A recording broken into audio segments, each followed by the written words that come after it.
Željko Glasnović, Klub zastupnika Neovisni za Hrvatsku. Poštovane kolege i kolegice, mi znamo da su neke teme u Hrvatskoj tabu teme za medije, to se ne prenosi. Najviše moralno-etička pitanja, antropološka pitanja i to se sprječava, ta informacija se ne šire vani. Još imamo tu, vlada još homo jugoslavenikus, sad je jedan mene prije malo govorio, taj mentalni sklop je ostao isti. Šta je sa individualnom odgovornosti? To je poluga svakog zdravog društva. Gdje su tu zakoni? Svaka zakon i kazna je revanš društva prema počinitelju. Ubiješ nekoga, ideš na električnu stolicu ili tamo negdje drugdje. Ukradeš, vratiš natrag što si ukrao, jednostavno. Šta je sa ovi ekofeministi i tako dalje? Prije su šutili o crnim točkama na Jadranskoj obali, od Rijeke do Omiša, najljepše uvale su bili zagađene.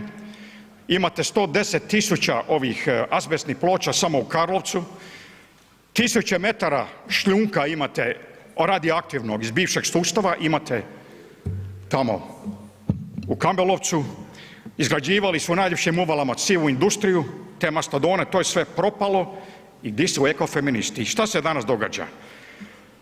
Mi moramo smanjiti do 25. godine ovaj komunalni otpad koliko 50%.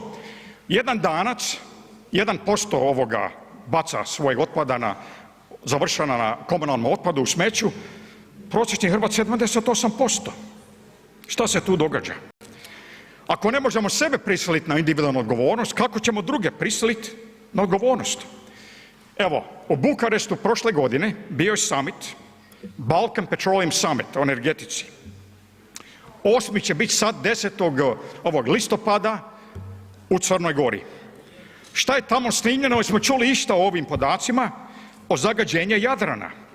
Imate točke u Jadranu, tamo u srednjem Jadranu, naftne mrlje od 9 do 108 km dužine, 6 naftnih mrlja su u ZERP-u, u našem ZERP-u.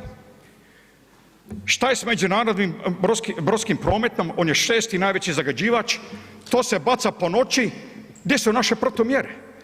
Gdje je ono smeće što se nama ovdje svake godine isplivalo na Mljet, Dubrovnik iz disfunkcionalnih država, koji su više, ja bih rekao, mafijaške države, oni sliče više na Honduras, Gvatemalu i El Salvador nego na funkcionalne države. Toliko o zagađenju okoliša. Šta je sa metalnom zagađenju? Evo, Dan državnosti. Pa mi 30 godina gledamo gore na Pantovčaku, šef bivše OZNE, kriminalne organizacije koje je formirao NKVD, tajna policija Staljinova i Lenjinova, gledamo DJ-a Manolića gore, svira svake godine DJ Manolić i drugi karakteri. Nikom ništa. Pa jesmo mi bolesno društvo? I znate, imate ono dani sira, dani plesa, trebamo jedan dan hrvatskog masohizma. Evo, prošao je 6. mjesec, ko se sjeća Ljudevita Juraka?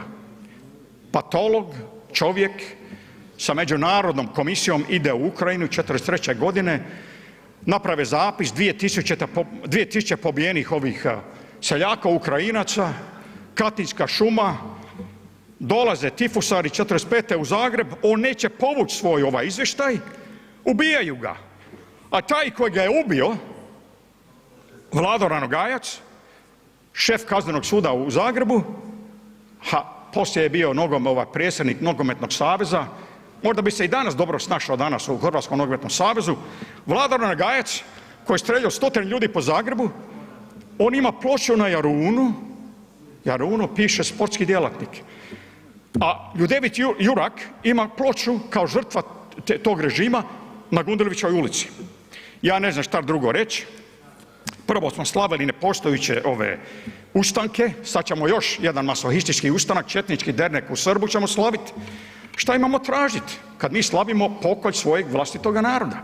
To nije ideološko pitanje, nego pitanje ekologije uma i šta reći. Ali moramo shvatiti da ovi jugozomboidi, oni ne mogu promijeniti svoj mentalni sklop. Ne treba s njima uopće raspravljati, jer oni su dokazali da su oni nepopravljivi, oni se ne mogu rehabilitirati, oni su kao pedofili. Idemo na 6. raspravu, Klub zastupnika SDSS-a, poštovani kolega Boris Milošević, izvolite.